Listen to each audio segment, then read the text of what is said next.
Riigikogu maaelukomisjoni esimees Ivari Padar, milline on olukord praegu Eesti lihasektoris? Vaatad kõige kriitilisemad, kui meil on sellised kaks kriitilist põllumajandusharu praegu, piimasektor ja siis seasektor, siis seasektor on ikkagi ühele osale tootjatele nagu ääretult kriitilises seisus. Ja see üks osa tootjaid on isegi mitte need tootjad, kellel on siis katk seesondi, kellel on sead tapetud ja kes nüüd saavad kompensatsiooni kätte, aga just nendele, kes on selles nii-öelda kolmandas ohutsoonis, ehk siis need sealihatootjad, kellel on puhas liha, farmid on korras, aga neil on olemas väga selged piirangud nende sigade realiseerimisel ja mille puhul on nüüd see asi, et ükski Eesti lihatööstus ei soovi nende kasvatatud sigu vastu.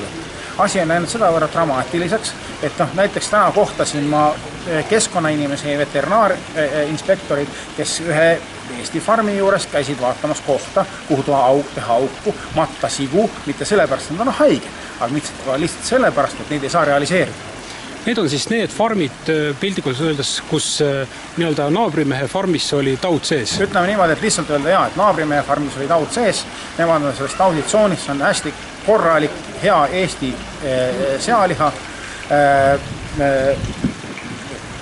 Valitsusel puuduvad sellised hoovad, et käskida ettevõtlus, käskida lihatööstusi, et seda toodangut vastu võtta ja samas ma olen korduvalt rõhutan veel üle, et ma leian, et tänasel juhul raskes olukorras peaks olema lihatööstusel solidaarsust aidata neid tootjaid, neid sealihatootjaid, kes selle kolmandasse tsooni on jäänud ja seda enam on väga halb kuulata, kui üks osa siis lihatööstusi selle asemel, et aidata raskustesse sattunud sealihatootjad impordivad samal ajal sealiha sisse.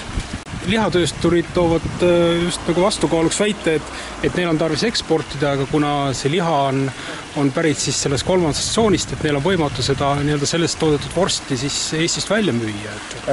On sellist nagu kaks momenti, mis ma siia lisaks.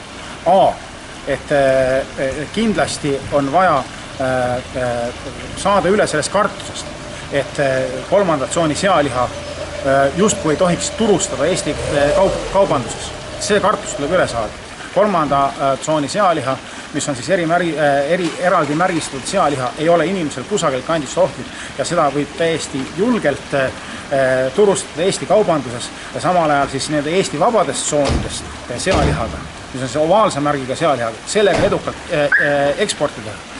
Teine asi, mis oli kuulda, et kas või siis konkreetselt Rakvere lihakombinaadi pealt, et ega siis küsimus ei ole olnud, et kindlasti eksport on küsimus, aga selline olulisem rõhuasetus on pandud sellele, et Soomes on lihtsalt sealiha üle ja teda tuleb praegusel tuua Eestisse ja läbi Eesti realiseerida.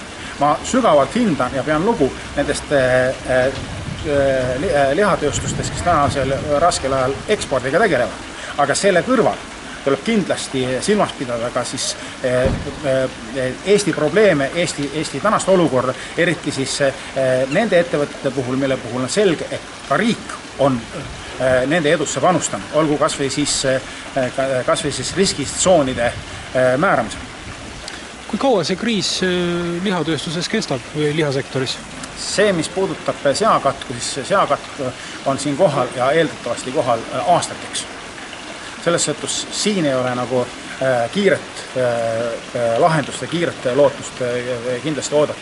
See, mis puudutab siis sealiha hinda üleüldse, nii siis Eestis, maailmaturul kui ka siis Euroopas, siis eks siis kriisid tulevad ja lähevad, et tahan loota väga, et siin lähema aja jooksul ka siin hinnakorrektuur ei tule.